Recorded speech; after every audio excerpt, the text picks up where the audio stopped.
Whether you're a renter or a landlord, you need to know the components of a lease in your area so you will have a good understanding and a good working relationship.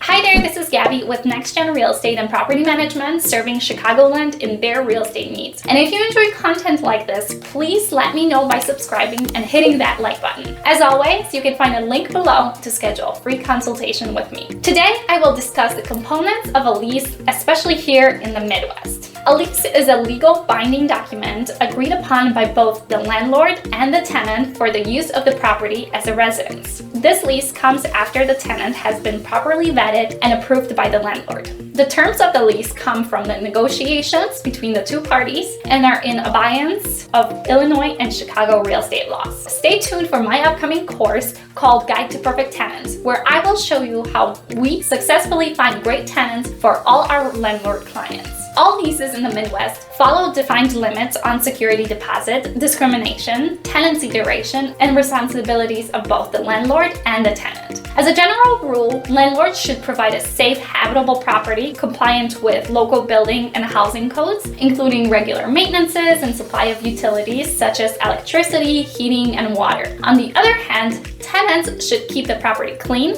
tidy, and free from waste, damage, or disorder. Remember, always have a real estate attorney check on your lease, and for my Chicago landlords, make sure that you are using the approved Chicago lease, which takes care of only the basic information. So make sure you also draft riders that protect you as the property owner. Check out my video on residential landlord and tenant ordinance for Chicago. Now that you know the basic definition of a lease, let's talk about what I like to put in my lease to make the lease as bulletproof as possible. Now, the first information within my lease is about the tenant, landlord, and the property manager, if there is one. This should state their full names of all the people involved in the lease, and only those people stated in the lease can handle the ins and outs of the property, and no one else should be involved without proper notice. Date of the start of the lease. Within the section, you should specify the exact date when the lease will start and the tenant takes possession of the property. Location of the property. Here, the lease should specify the complete address of the property to be rented out. This will lessen confusion about the living conditions of the renter. Most importantly, the landlord should willingly admit ownership of the property indicated by the lease. Funny story, my first unit that I have rented through an agent, a different agent, turned out to be not the unit that I actually signed a lease for.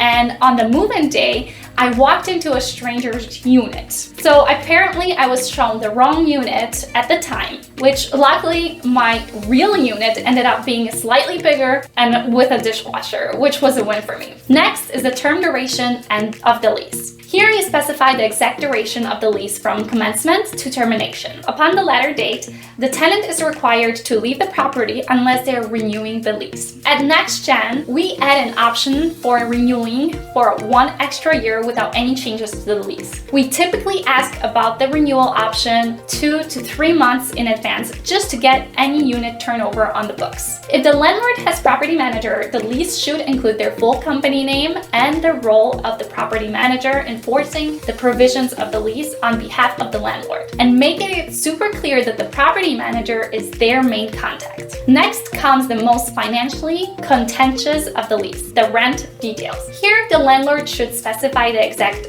rental rate and the recourses in terms of non-payment. Specifically, exactly how much is the rent, when it is due, and the form of payment, and to whom to send the payment to on the due date. Addressing delinquency, rent, and returning checks. In this section, you should specify what happens when the renter fails to pay the rent on time or the payment fails because of the bounce checked. This part must abide by the local landlord ordinance in the city where the property is located. Each city has different specific limits on how much fees can be charged to the renter to ensure good faith between the two parties. So let's talk about the security deposit. How much is the security deposit? Security deposits and move-in fees can be tricky, especially here in Cook County and Chicago. So please be mindful. For example, according to Chicago law, the security deposit cannot exceed 2 months' worth of rent. The landlord is required to store the security deposit in a separate interest-bearing account. Reasonable deductions from the security deposit. Aside from unpaid rents and bills, the landlord may deduct the following charges from the security deposit: return check charges, cleaning and repair costs, replacement costs or damage or lost furniture, removal of unauthorized fixtures installed by the tenants, and attorney fees and costs of court incurred in any proceedings against the tenants. Rules about using the property. This component is the longest part of the lease because it entails what the landlord and tenants can do during the lease. For tenants, this includes using the property only as a residence place for family members to stay in, keeping the premises clean and safe, paying for utilities, and taking care of pets.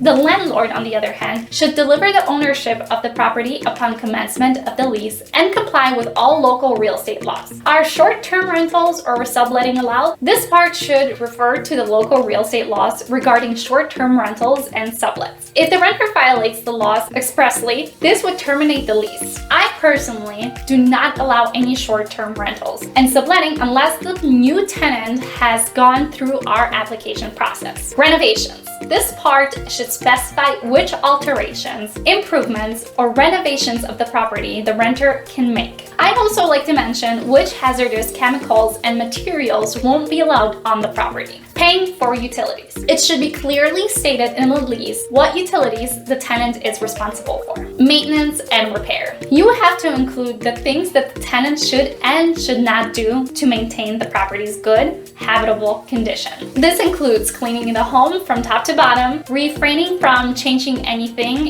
in the home without the landlord's permission, and living in harmony with the community. As far as the repairs go, state exactly to whom and when repairs should be reported. And don't forget about the snow and ice removal duties. Who do they belong to? When the property is damaged. This part should include what happens when the premises get destroyed by natural disasters, including any rental changes, should the property be inhabitable. If the property gets damaged through the tenant's fault, the landlord should also specify how much the tenant should be responsible for. Pets. Given that there are many pet-friendly properties available for rent in the Midwest, the lease should include exactly how many and what kind of animals are allowed in the particular home. And of course, for us, the pets also mean an additional non-refundable deposit that's tacked on the initial cost of the rent at our company. If the property falls under the jurisdiction of a homeowners association, the lease also shows how the tenant is subject to the bylaws and rules and regulations of the HOA. Failure to follow these rules may result in a default under the lease disclosure. The lease should also include specific disclosures about the property. For instance, lead-based paint disclosure, radon disclosure, bed bugs, and mold disclosure. Those are typical in our state. Finally, the landlord, property manager, and the tenant should affix their signatures to the lease document. Otherwise, the lease is null and void. Each person that signs the document should keep a copy of the signed lease for record-keeping purposes. And there you have the basic components of a lease here in Chicagoland. Depending on the local real estate laws, the type of residential property rented, and the location of the property, there could be other clauses and provisions in the lease. Whether you are a landlord or a tenant, what you need to do is review the lease document from start to finish and pay attention to the fine prints. This will help you have a great relationship with other parties involved, and of course, prevent any conflicts within the community itself. Are you a renter or a landlord? Share your experiences with the leases in the comments below. Thank you for watching. And as always, where's your future?